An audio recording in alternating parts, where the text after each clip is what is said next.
I am Roy Collin, the host of the podcast. You can find everything about me by scanning the QR code there or going to roycollin.com.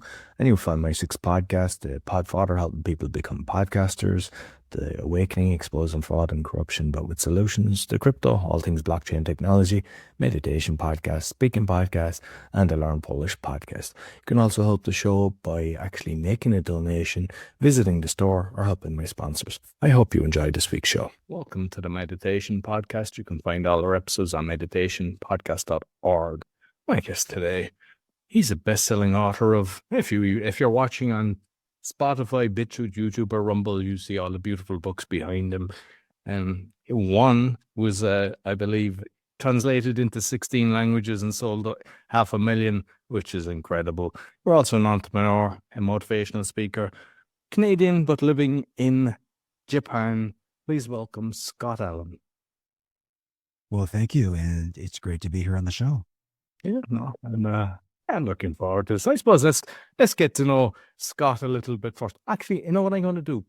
Because I said you're the best-selling author. I just done a recording about 2 weeks ago saying I'm the worst-selling author, and I bet you never heard it. I created a podcast planner, and basically it's hardcover, not that expensive, but it's kind of like where the podcasters would fill out the details. Mm-hmm. And I had to order it from Germany, even though I have an account with Poland. So the 2 sales were my own. And even though I got it translated into all the different languages, no sales whatsoever. I've got millions of downloads on my podcast. I've been number 1 in the charts. But obviously, that's a skill set that I don't have for the books. So, I mean, I admire like that you've done incredible with that. But I want to learn a little bit about Scott first. Like, I mean, you've moved to Japan. But just give us a little bit about information about you. Sure thing. Yes. So my name's Scott Allan. I would say that my primary job these days is as an author, entrepreneur, content creator. And I really started publishing books about 10 or 11 years ago. And I've just been going full steam since then. So just going back a few years, yes, I'm from Canada originally. I came to Japan in 98. And how I got here, just a little bit of context on that story, is at the time I was going through a transition in my life where I just wanted to do something different with my life. I felt like I'd fallen into a rut. I was in a job that was a good job, but I knew that I did not want to stick with it for a very long time. I was working as an electrical engineer, so that was actually my background. Was not in publishing, was not in marketing. It was that. And, when I decided to move across to the other side of the world, that was just a decision that came about after I spent some time doing, what do you call it, meditation at the time, but it was, I spent time writing out my goals, doing a lot of journaling, a lot of thinking. And I came to the conclusion that, hey, I want to do something that nobody's ever done before, not anybody that I'd known. So I thought, I'm just going to pack up everything that I have, which wasn't much, and I'm going to put it in a suitcase and move to Thailand or Vietnam. And that was the plan at the time. And after I made that decision, I think several months into it, I came across an advertisement in the newspaper, and they were looking for teachers to come to Japan. Now, again, I was not a teacher, didn't have an education background. And the good thing is you didn't have to. You just had to speak the language. So I ended up applying for the job. They hired me with a few other people, and they brought us all over and set us up in a homestay with a car. And overnight, I just changed completely my entire life. Next thing I knew, I was eating foods that I'd never eaten before, speaking a different language, and I was adopting the culture. And I really loved it because for me, it was, every day was something new. It still is to a certain extent. But I knew that when I got here, I just wanted to continue that journey. So I just kept getting, if my visa ended, I would find another company to sponsor me. And then I ended up getting a permanent visa, which means that you can pretty much do anything you want to. And I did eventually end up getting married, and I've got 2 great kids, and we have a house and all that. So I guess I just started building something as soon as I got here. And it's just been an incredible journey. And just leading up to the books, I started writing. I wouldn't say it was not my first book, but I started to get serious about it maybe back about 15 years ago. And then after I was, writing for a few years, I had written a lot of material, probably had a couple 100,000 words worth, which is actually about 4 books. So when Amazon brought out their self-publishing platform, I just went all in and I started publishing the books. So, and it's been a train since then. It's just been, it's just been a locomotive really. But that's what I love about, I think what I do is that I can create something, come up with a concept, create something, put it out into the world. And, this is hopefully helping a lot of people. So, Excellent. I'm just curious about Japan because I've actually saw they have the kids cleaning the school and everything, and it seems to be mm, like everyone is respectful. The place is very clean, as opposed to the way it is in the States and Ireland and England and across. It's not too bad here in Poland, but I'm just curious: is it as good as we see on the TV? that's interesting. It actually is. So I actually worked in the school system for a long time. I worked in the elementary school, junior high schools, and the elementary schools were, so you're right. What would happen is at lunchtime, uh, first we would have lunch, and they actually serve lunch in the school. There are companies that will make the lunches in the morning, bring a whole bunch of rice and everything to the schools, and every school has its own kitchen, and they prepare all the food for the kids. So everybody eats, lunch in the classrooms, and then after lunch, they have a short break, and then the cleaning bell goes. And then, yeah, with it for 15 or 20 minutes, everybody's responsible for cleaning a certain part of the classroom. Some kids are out in the corridor, some kids are out in the garden pulling weeds. So everybody has something to do during that time. And it's amazing. I mean, yeah, now that I think about it, I don't think like back home and, we always had we had the custodian staff who would always clean the schools. I mean, we didn't clean schools back in my day. So when I came here and they were doing it, it's like, wow, this is, you know, pretty neat to see. And yeah, they do a pretty good job of it as well. I mean, by the time they get to junior high school, I think they've got the system down to a science. So. I think it's a brilliant way to kind of condition a child that, you're cleaning the environment you're in, where sometimes people, when they're adults, because they've never had that experience, they class it as a chore. And then they're putting themselves into a bad mood because they're cleaning their house. Yeah, yeah, yeah. No, certainly think there's a lot of discipline that goes with that. Like it builds discipline. Like that's one of the things that they do. They get a lot of homework as well. The kids here, they get a lot of homework and they have a lot of extracurricular activities even after school, especially with the sports. And here's the thing too, is that, again, back in my school days, we went to school from Monday to Friday. We never went to school in the summertime, and you certainly didn't see us there on a Saturday or a Sunday. But here, my kids too, because my daughter's, she's really into basketball. She plays on the national team and everything. And my boy plays tennis, but they're at school on Saturday, sometimes Sunday playing the sports because that's when they have most of their training and their practice. So school is not just school where you go there, you study, you go home. It becomes a way of life, or it becomes a big part of their life, really. So. So, getting into the meditation, I'd like to know what's your kind of journey, what meditations you like, and what you've done over the years. Yeah, so just give you a little story actually. So probably about 3 or 4 kilometers from my home here is a Japanese temple where I go every Sunday. I've been going there for quite a few years actually, and every Sunday morning I sit down for an hour. So just to go back up a little bit, we arrive at the temple, park the car, we walk through this massive gate, and you walk through these big temple doors, and inside it's really dark, and there's a whole bunch of meditation cushions in this big wide open room. We have the altar at the front with the sleeping Buddha. So it's very spiritual, and it's very quiet. Everyone's just, getting ready for the meditation, which starts at 8 a.m. every morning. And what I love about this is that it's very traditional too, like the way that they meditate.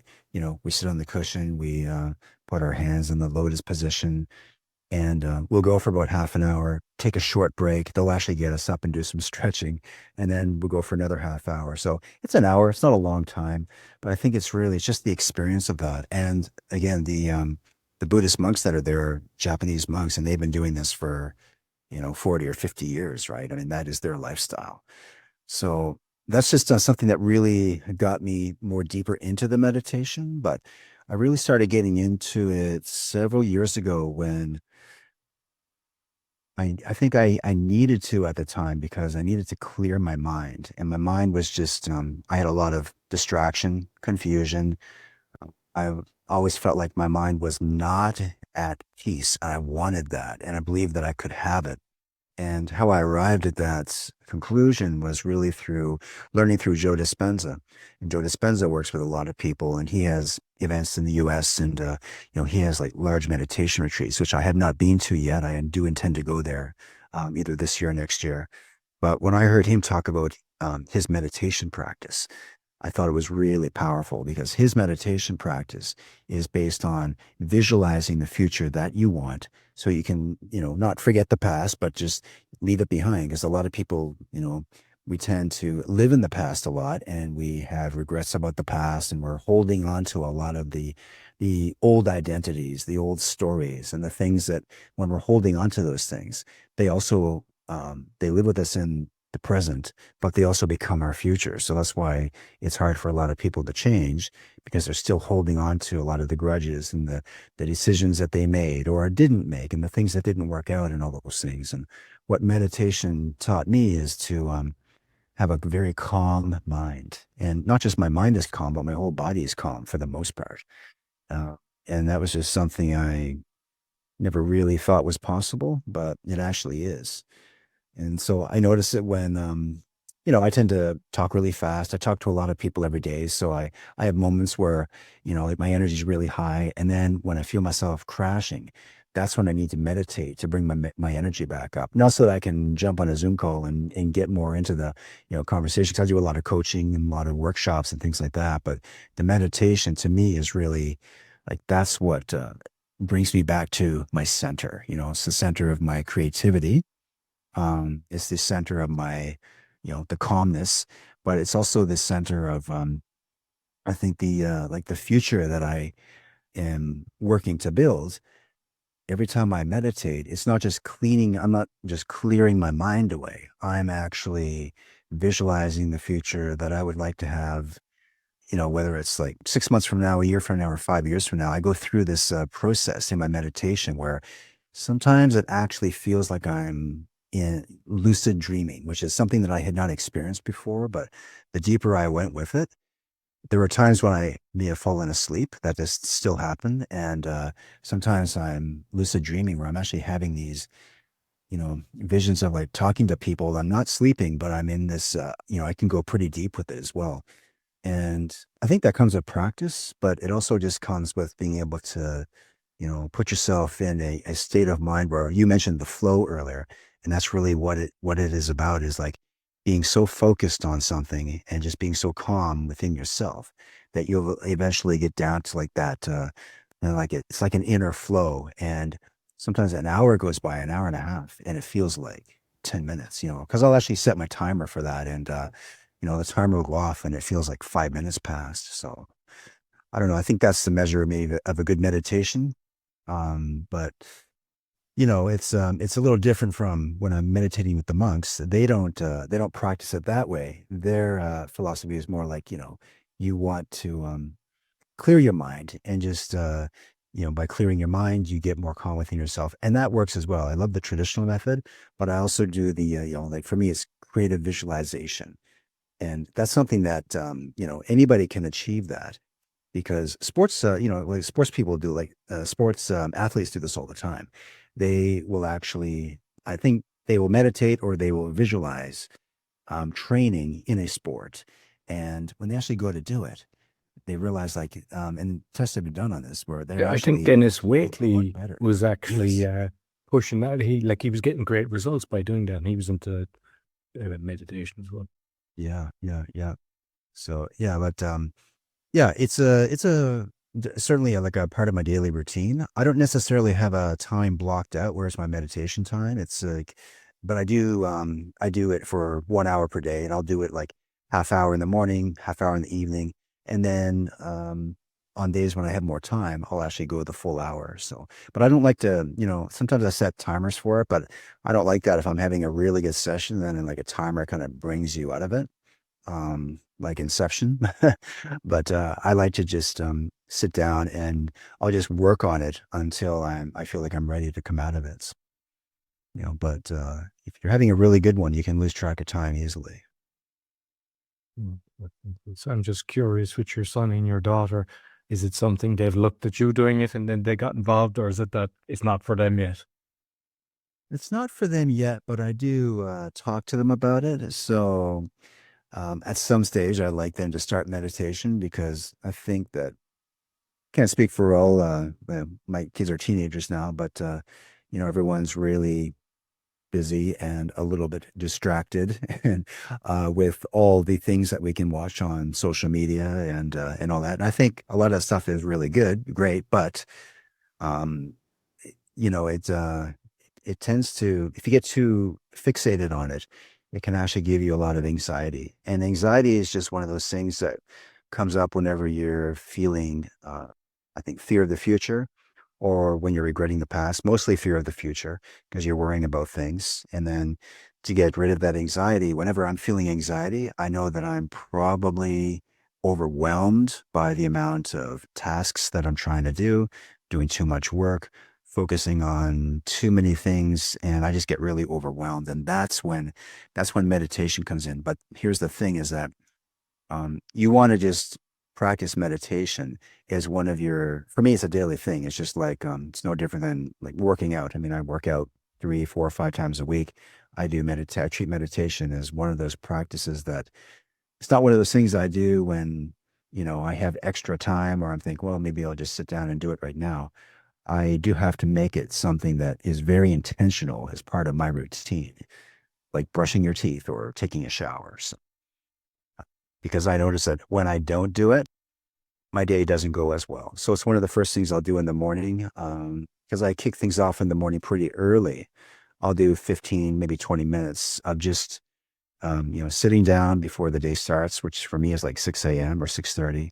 And it's just amazing. You take 15 minutes out of your morning just to sit down with yourself, you know, collect your thoughts, and then just start to work on that calmness from the very beginning. You're going to have a much better day. Like it never fails. Like the days when I don't do that, things are a little more hectic and my mind is a little more crazy. And crazy as in, there's just like a lot going on up there. And I feel like things are very disorganized, and I can eliminate a lot of that by getting control of my thoughts first thing in the day. And by that I mean I'll just go through a routine where in my meditation I'll actually just walk through what it would look like for today. Like, what does my day look like? Who would I like to meet? Who do I want to spend time with? And just by visualizing that, um, I think I can set myself up for, better success every day. So I think those are just some of the things that, some of the benefits that come with meditation. But I mean, there are just so many health benefits that come with it. It's not just the mental fortitude that you build as you work through it. It's physical as well, and not to mention, of course, spiritual, but it's also physical as well. Because the other thing with meditation is, of course, breathing is the center of it. So I noticed that even when I'm walking down the street, to me, that's actually a form of meditation when I'm focused on it. So what I mean is, like, some people do walking meditation.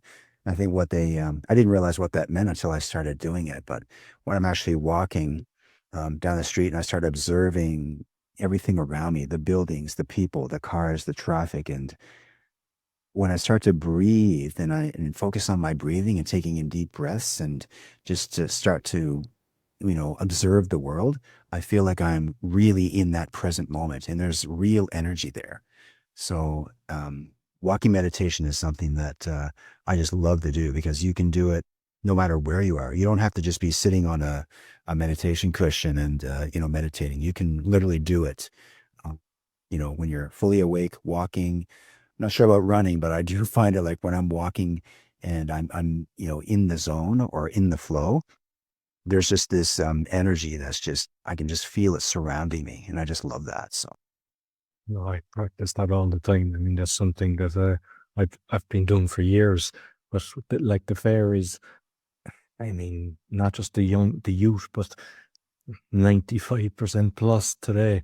they're walking with their phone down, and they're not paying attention to that. And the same on even a bus trip or something like that. Like, because before, when we didn't have the mobile phones, you'd be looking out the window and you just and the trip was so much more enjoyable. Whereas now they're on technology, and I think they're missing out a lot. But I do kind of similar to yourself. I plan my day, and I think a lot of people think they don't have the time to do the meditation, and it's a case of that's when you should do it, and you don't have to spend an hour.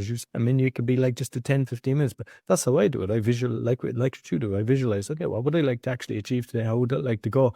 And it's amazing how what actually happens, what you plan. Whereas, sometimes, just life gets in the way and you just don't do it. And then you're kind of haphazard, and and you might get a few days of that, and then you just take a step back and kind of get back into rhythms. With the journaling, because you mentioned the journaling at the start, do you still journal? And what? Because I see a lot of people, it's not something that I mean, I write everything down because I believe there's a brain hand connection rather than the typing. But just curious, do you actually journal still daily? I sure do. But I have all kinds of these journals everywhere. I have one for projects. I have one for just random thoughts. I have like a whole bunch of these journals that I just buy online, and I probably fill one of these up, probably one every few weeks, maybe 3 or 4 weeks, but I do like a few pages a day. You're right. Like it's actually, in a way, um, it's very therapeutic. Like I just love journaling because first of all, yeah, I've written a few books and I probably type most of them out, but I can't actually type. That's the thing. So I hate typing.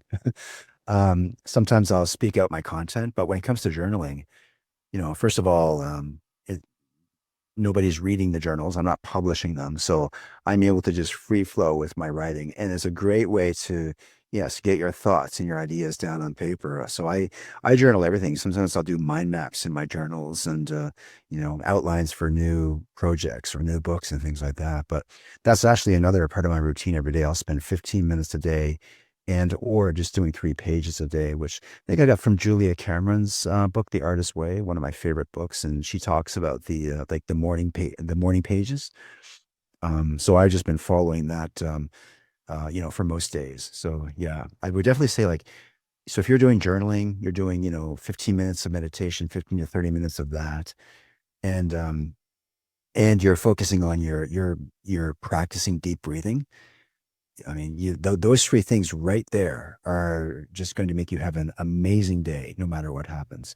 Because breath work, by the way, is just like, that's something when I started getting into that and then combining that with the meditation. And of course, in meditation, they teach us that, the breath is everything. But when you're actually practicing breath work outside of your meditation too, then you're able to integrate them both. Like they just become, they both integrate. And then, when they work together, like breathing it just clears your mind. It's actually great for your physical body as well.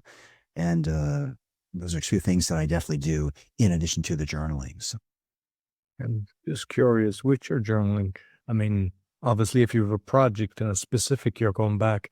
But if there's others, is it that it's just you're getting your creative side out there and it's kind of being stored in your head, or do you have a system for going back over all your journals that you've been writing? yeah, that's a good question. I do go through the journals, and what I'll do is this is actually a good practice for me is I'll go through the journals and I like to consolidate them. So for example, if I have 3 journals that I've, filled out in the last maybe few months, I'll go through them. And one of the journals, maybe it's like on some pages, they were just scribbles or, something didn't make any sense. So I actually want to consolidate my journals so that I've got one really good journal with my best ideas, my best thoughts. And the other 2 journals, I'll take the ideas from there and just copy them over into like this main journal. And that way I go from like 3 journals to one, and it actually clears up the clutter in my room. We have a little less clutter, but also I'm able to use these journals as, they're almost like training manuals in a sense. Cause in these journals, I'll have frameworks that I've been, mapping out. Yes, outlines for projects, things like that. The thing is, you forget about a lot of the things that you journaled, like something that I was writing down maybe like last week. I probably had a lot of great ideas. I put them in the journal, and then this week I would have forgotten about them, right? So that's the thing too, is that the journal becomes, like a blueprint for all of the ideas and everything that you have. I know, I mean, sure, people can use their phone and record, their voice and speak out their ideas and things like that. But I found that a lot of that, I used to do that as well. But the thing is, I would forget that I recorded it, or I couldn't find the file or something like that. So because the journals are always in my physical space on my bookshelf, I have a place for the journals. I can just, and I actually number them, and I'll put on put on the front, like a label, like what the journal's for, just as a way for me to, I guess, categorize them. But that is an important thing, is to take some time to go back through the journals and through the papers and the notes and everything. Because every time I do that, it never fails. I end up finding something. It could be a framework for practicing deep breathing. It could be a framework for how I practice like thinkification or creative visualization. But the reason that's important is not just for my own knowledge, but I can take that framework and I can create a video for it. I can teach people how to do this thing in a course or something. So I like to create these things, get them down on paper, and then teach people how to integrate them into their lifestyles. And do you just have like one color pen, or are you using all colors and having highlighters and everything and making it all colorful? Oh, I love colors. Yeah, and I've got highlighters of every color you can probably imagine. So I actually do enjoy that too, because I like to keep it creative.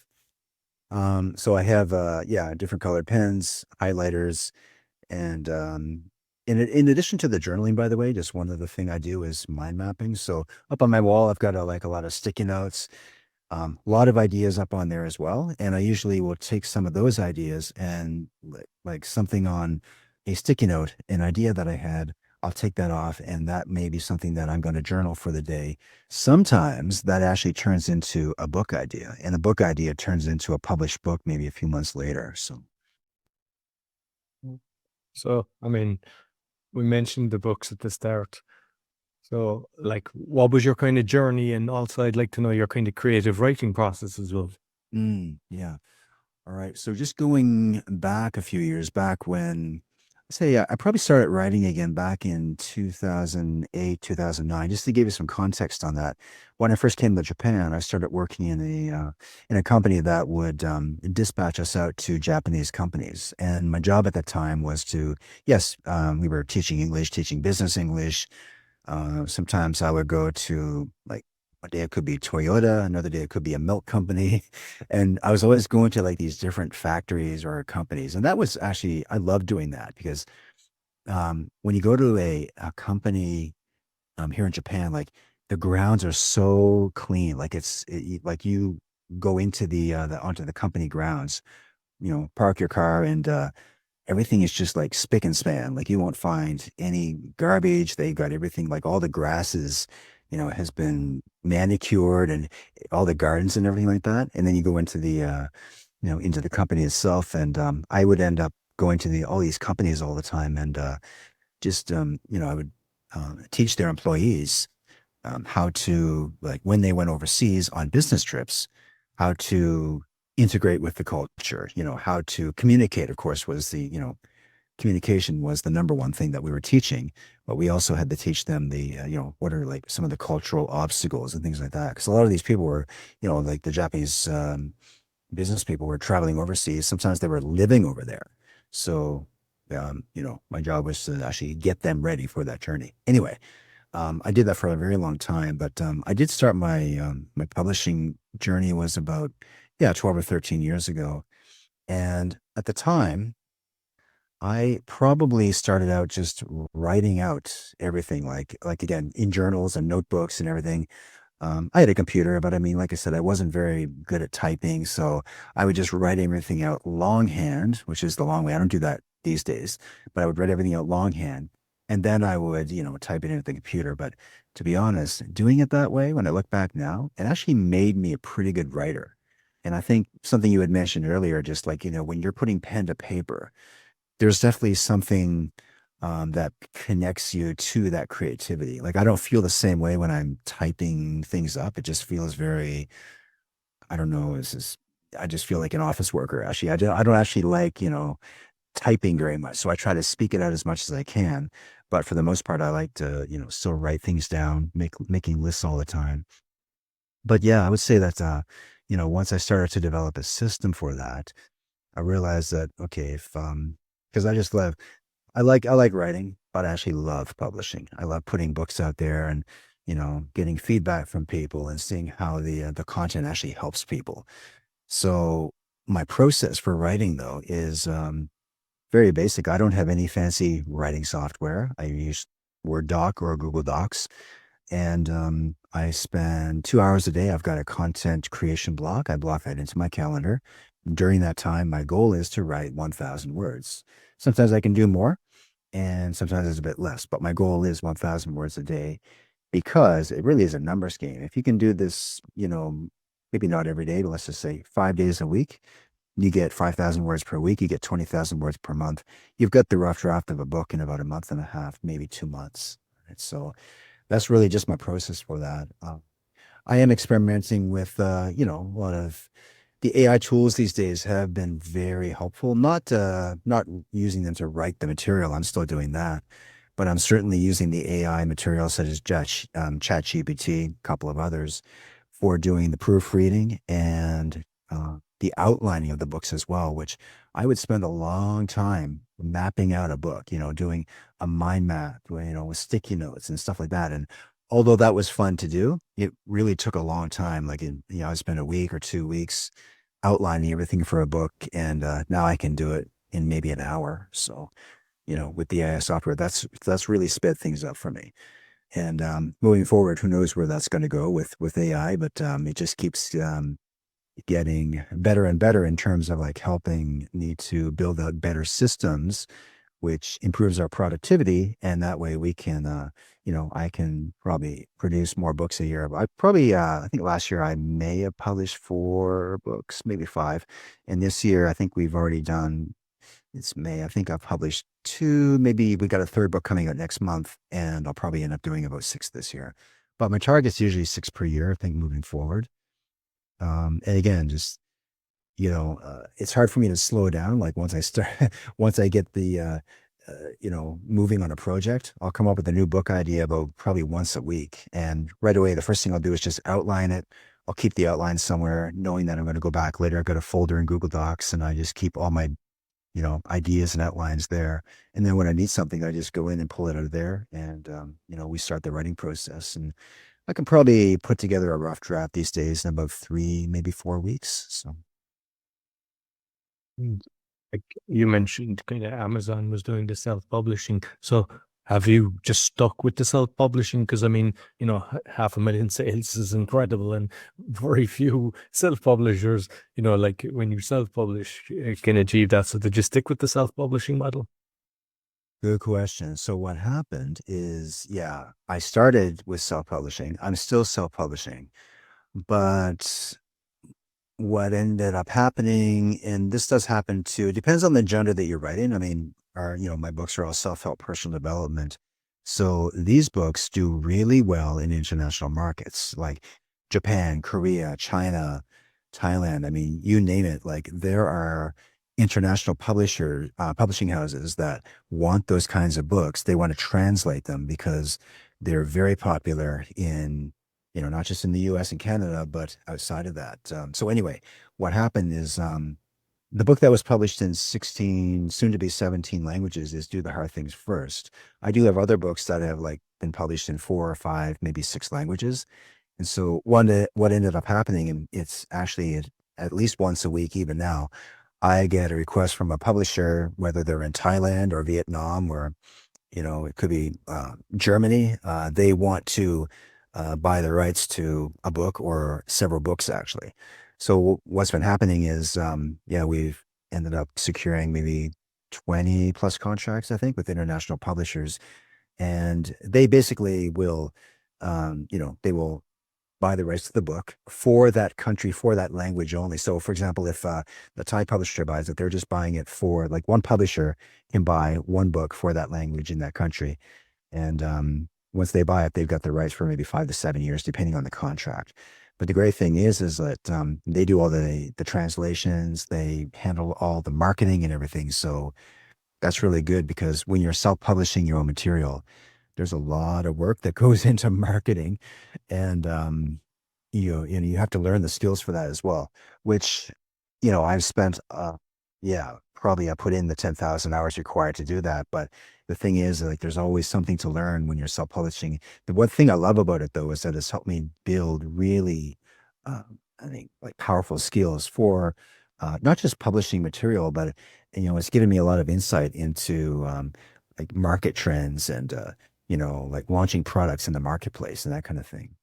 Yeah, but you're right though, like, to sell that many books, it's really hard to do that as a self-published author unless you've got, like, some serious firepower behind it, or, you've got, I don't know, a million people on social media who are ready to buy your books. So, in Japan as well. So just, one more thought there too is, like, in Japan, we have a publisher here, and yeah, they've got two titles so far, and we're working on a third title actually.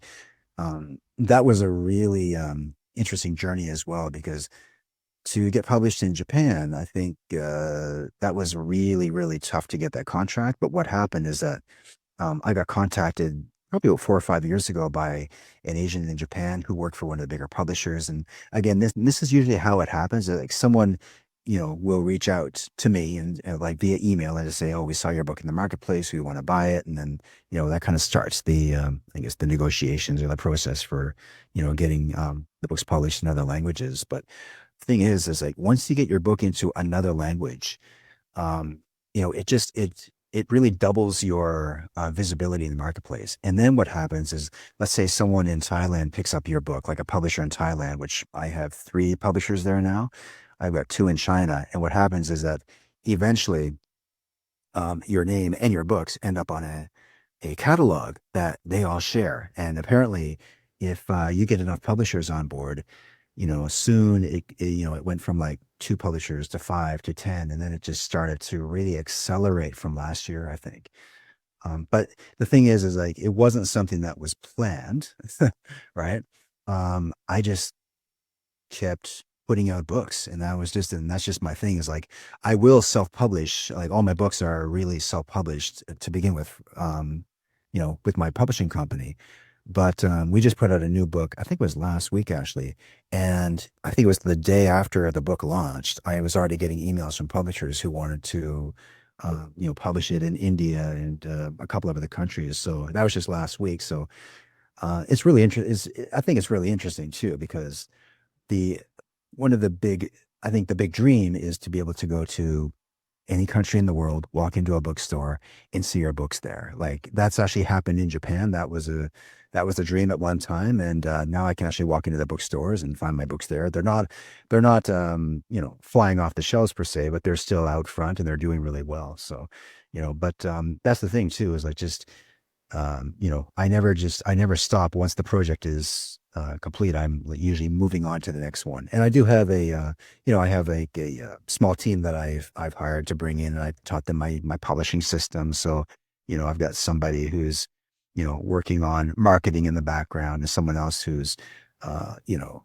um, communicating with the foreign publishers as well, because, things just got really busy. So that's one of the most important things, is once you start to grow, in order to scale up, you've got to build your team. So I think that was one of the hardest things for me to do, and it still is like, just kind of like letting go of some of those responsibilities, because, whether you're a publisher or an entrepreneur, you kind of get pulled into this, I call it, it's like a trap sometimes. You're like, you feel like you're the only one that can do everything. And I still hold on to that sometimes. Like, well, I know I don't really want anyone to format the book because I'm really good at it. But that may be, but somebody else can probably save you 3 hours of your day if you let them do it. So that's something I've gotten a lot better at, is just outsourcing everything and anything that I can. So, Yeah, excellent. And just curious with the, like when you work with the publisher, when you kind of sell it to, say, a certain country, and you mentioned maybe for 7 years or something like that, is that a kind of a one-time deal? Here's X, or do they still kind of give you a royalty on the books, and are they trying to get you to promote it as well, where you're putting it on different social media? yeah. Oh, great question. Yeah. So no, they don't actually. Some of them do. Some of them want you to promote the book, on Instagram, or, something like that. But they don't really push it. Like it's not something you have to do, right? I do promote some of the other titles, like the books that are in Japanese. I promote those occasionally, but they actually the publisher in India, a couple of them, they actually have they're really good at marketing the book. So, they will bring me into the marketing plan, but they've got everything already sorted out. So that's the good thing about that is that, you don't have to market the book. They're already taking care of that. But the other part of your question is good. So usually what happens is that they will pay you an advance fee to begin with to purchase the rights to the book. Now, how much that is, that depends for the most part on what country it is, to be honest with you. Like India can be anywhere from, it depends on the book, I think, but that can be anywhere from like $1,000 to $3,000 per title, right? In Korea, it was, yeah, I can't remember offhand, but Korea was, like their advance royalty was pretty good, right? And then I think in Germany, I had Penguin bought the rights to Do the Hard Things First, and they published it in German, right? So it really depends. The advance, amount depends on the country, but the other part of it is, yes, they do send you royalties after that. And if anybody has a contract with, a traditional publisher, for the most part, it can be anywhere from like 6% for the first 10,000 copies sold. And then once 10,000 copies sell, it could be, 8% for the next 5,000. So the more copies that are sold, the higher your royalty goes. And that doesn't sound like a very large percentage because, and it's probably, I guess it's probably not. But the thing is, if you end up selling a lot of books in that country, the great thing about it, first of all, is that I can't think of a better model for passive income because first of all, I'm not the one that I don't have to spend tens of thousands of dollars on marketing the book. You know, they're doing that, right? So what the publishers will do is they'll usually send the royalty check maybe once every 3 or 4 months, once every 6 months. Maybe sometimes some of them send it once a year. So it's a little bit unpredictable too when you're going to get paid the royalties. The advance fee comes through pretty much right away after you sign the contract, but you really are not sure when the royalties are going to come through. And sometimes that's stated in the contract, which is good. But um, the great thing is that, if my goal is to get my book into as many languages as possible, because again, I just want to be able to, I want to share the material with everybody, right? And I do publish the books myself in Spanish and German. I have translators who work on that, but that's a lot of work, right? So ideally, I'd want, I want to have these, um, uh, you know, contracts with these international publishers so that they can they can do the translating and they have the distribution channels to put the books into the bookstores. So, yeah. And because when it comes to money and corporations, a lot of them are fraudulent and they kind of try to cut out creator or whatever. Is there systems in place for people when they do have their due a royalty that you know that you're getting what you're entitled to? Yeah, that's a good question. We don't have, like, I don't have a real way to actually track it. So, to be honest with you, a lot of it is, well, so first of all, like the contracts are always like, I'll just give you an example. If the publisher in India buys the contract to the book, then they're usually buying it for the subcontinent of India, which actually includes like Sri Lanka, Bangladesh, India, and there was another country there. I can't remember what it is, but they have to keep the Pakistan, maybe. publication. You're right. Yes, yes, Pakistan. Yeah, yeah, but they have to keep that publication within those regions. Like they cannot sell it outside of that, and if they do, they're breaking the contract. Now, um, I don't think I haven't had anything like that to my knowledge yet, right? So that's the good thing is like, the books that I publish on my own, I can publish those in English anywhere in the world. And and that's fine. And by the way, the royalty for when you're self-publishing a book, if it's through Kindle Direct Publishing, which is Amazon's publishing platform, you usually get 70% for an ebook and then 60% for a paperback or hardcover. So significantly more than a publisher. But again, I have to do all the marketing, everything like that. So, you're putting in a lot more work, but I can probably bring in a higher percentage for the company. But again, I think the idea behind passive income, if we people talk about that a lot, but it's actually a lot of work to get to that. So passive income is not really that passive. You have to work really hard to make it happen. But that's the thing, though, is like, these, um, publishers will be publishing the book in their country. And I think that, just getting back to your question, though, about, how to track it, I can't actually track it. So I'm really, like, the contract and everything, the relationship is really based on trust and honesty. And to tell you the truth, like, I would say most of the publishers that I work with, they've been fantastic, so the communication's been great for the most part. They keep us updated on, how book sales are going, and occasionally, like, sometimes that they will make merchandise for the book and stuff like that, and just sell that exclusively in, like, a publisher in Korea, for example. They made a special edition of Do the Hard Things First, like a special 1,000 copies, and so they do some things like that just as a way to market the material and everything. So. Very good. With the marketing then, because I've spoke to a lot of people that have done books, and even people that are publishing for other people, and they all have their own kind of strategies for a launch. And I know some of them, they do the 99 cent, or they do it free, and they blast it out, and they get all their friends to blast it out at a certain time to get in the top of the charts. And then I heard others saying that damages you because it goes up and it doesn't have momentum and it disappears. And yeah, you can say you're a bestseller, but then it's gone. Because of your success, I would love to know what's your thoughts on the launch. Yeah, that's a great question.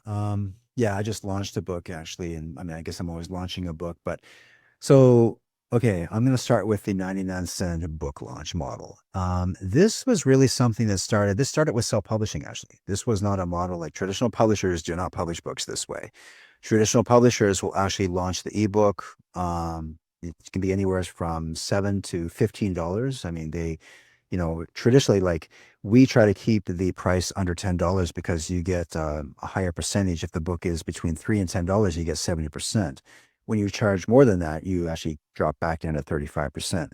So here's the thing, is like, with the book launch itself, um, I don't look at it as like a 2-week event. And I used to, like, it's like, had a big launch, try to get a bunch of sales, get the bestseller banner, and then, call it a day.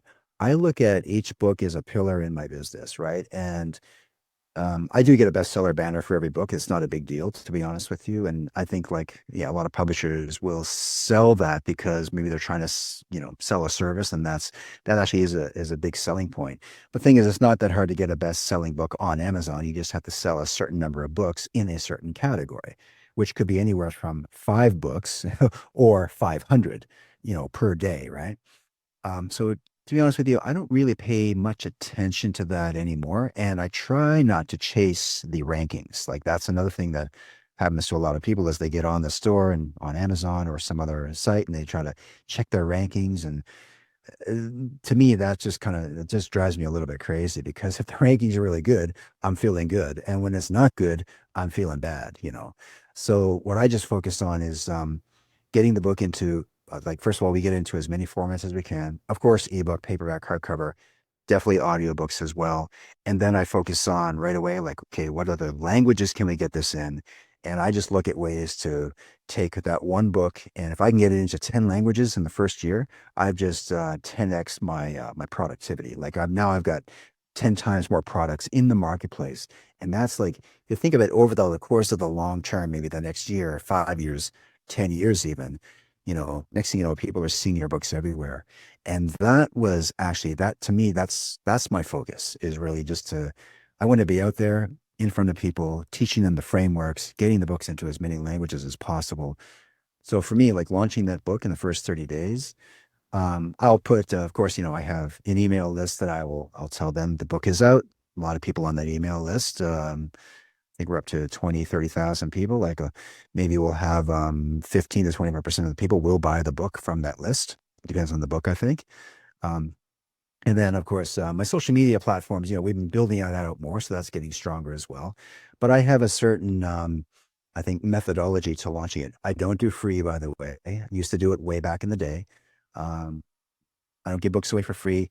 I will do the 99 cents for a very short period, only because we have to prove to the Amazon algorithm that people want the book. And this is with every book. So I'll just do that for a very like 3, 5 days maybe.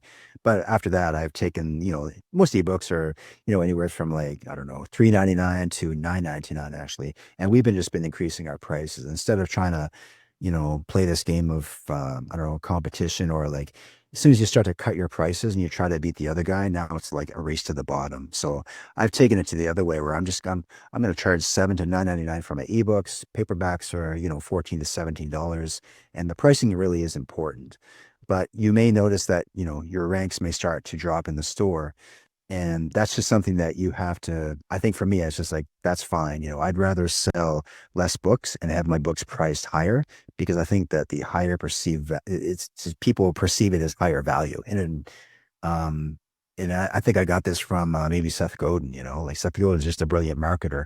And, you don't see these guys dropping their prices, right? So, And like the fact that you have the ebook cheaper, I think that's a good strategy because I always say I like if I'm looking at a book that I'm looking to purchase, it's like they don't have to print this book and post it to me, especially if you're on Prime. It's like, why is it the same price? It's like it doesn't make sense. So when it's the price point that you just mentioned, maybe 17 for the paperback, 15, and between 8 and 10, 9.99, it makes more sense to me. And then you go with the one that you want. But if I was paying the same price, I always want the physical book. yeah. Curious because with my world's worst selling book, I got it in a few languages, and I done it in Polish and Spanish, and I actually translated it to Russian as well, but Amazon wouldn't allow me to do it Russian because obviously my timing was so good.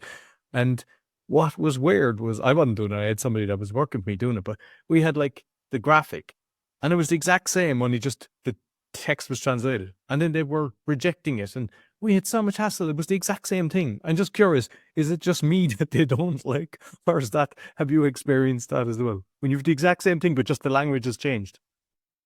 I haven't had that issue yet. And what we usually do with other books, like the books that are in other languages. So, this depends on the only time I've had issues is when other publishers do the hard things first. For example, the other publishers were using the same cover design because that's actually the design that we initially came up with when we first published the book, which was this design here. So a lot of publishers wanted to use the same design. They just put the like in India, I think they have it in several languages, right? So what happened with just once with Amazon is that some of the India publishers actually they published it in English as well, but that was like in English for the Indian subcontinent only, right? But it got flagged by Amazon, and I have actually proved that the book was originally mine. And like it's some weird things do happen like that.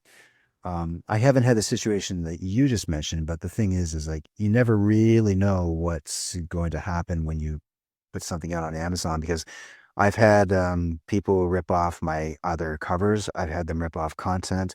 Amazon came back to me and said, you have to prove that this was actually your book, even though somebody else said maybe, ripped off the cover, right? And unfortunately, like, I mean, I copyright everything and I keep all my like my I guess my communication with other publishers. So sometimes I actually had to prove that the book was mine, even though another publisher had bought it from me. So sometimes like things do happen that way. So it's really a good idea to keep all your communications, copyright something if you can. But at the end of the day, you never really know whether it's Amazon or another publisher is going to come back to you and say. And I also published the books on Ingram Spark as well. Ingram Spark, another worldwide printer. And if you want to get your books into bookstores and libraries, like we always publish to there right away because that's just another way to distribute the books. Get them into deeper channels too. So. And like with just finally with the audio, I mean, you've got a good voice yourself. Do you do the audio yourself, or do you have other people doing it? I do have a company that does the audiobooks for me. I will actually meet with the audiobook person for a few minutes to just have a conversation with them, especially if I like their voice.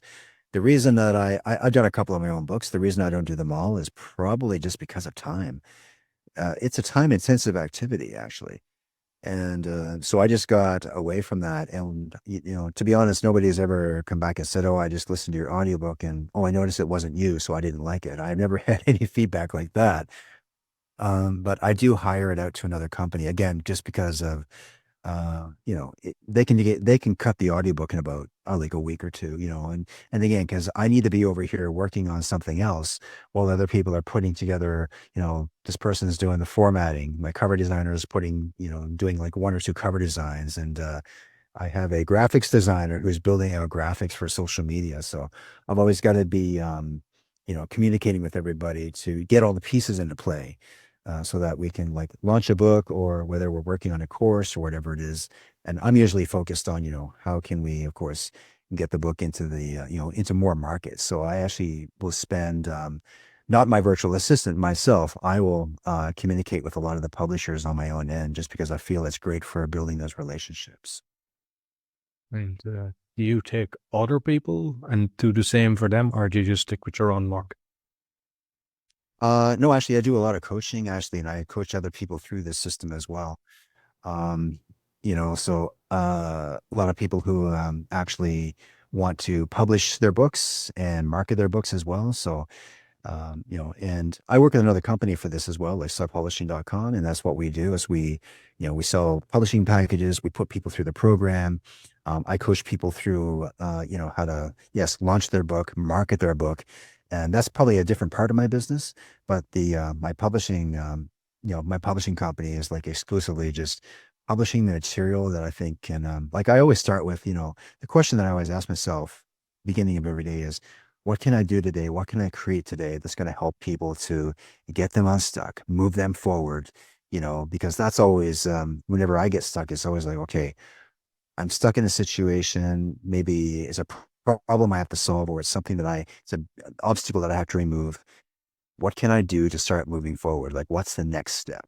So that's really how a lot of the books come about is like, what's a pain point that a lot of people are asking me about that I could create content around. So give you an idea, actually, a book I'm working on right now is on imposter syndrome.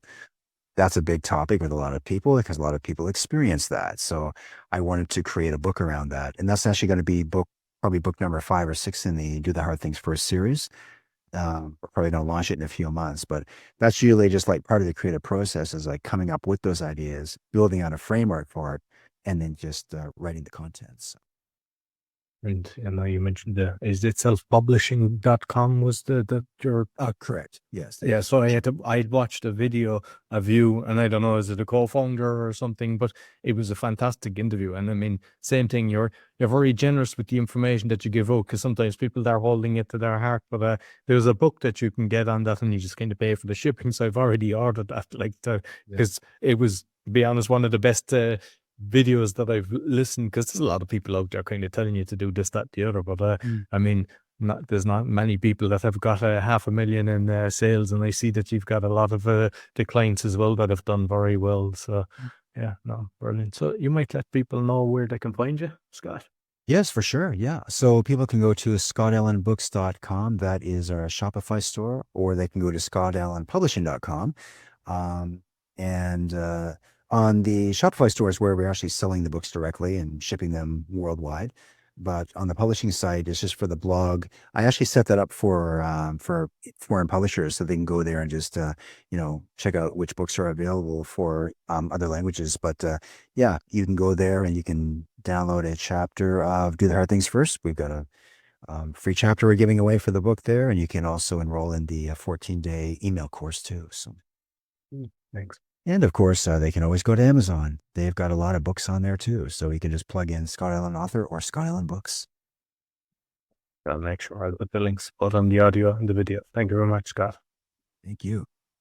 So that's all for, I won't say just the meditation podcast. I'll also say the speaking podcast, because I think it was very relevant, the information that was shared today. And be sure to give us a thumbs up, 5-star rating, share with your friend, and comment. Let us know what you thought about the topic that we discussed today. Until next week, take care. So I hope you enjoyed this week's episode. As mentioned at the start, you can find my 6 podcasts on roycollin.com or scan the QR code if you're looking to start a podcast or do a podcasting tour. I help with that. Also, if you're looking for a virtual assistant, we also have that service. And you can help the show by visiting the store, supporting our sponsors, or making a donation. Until next week, take care.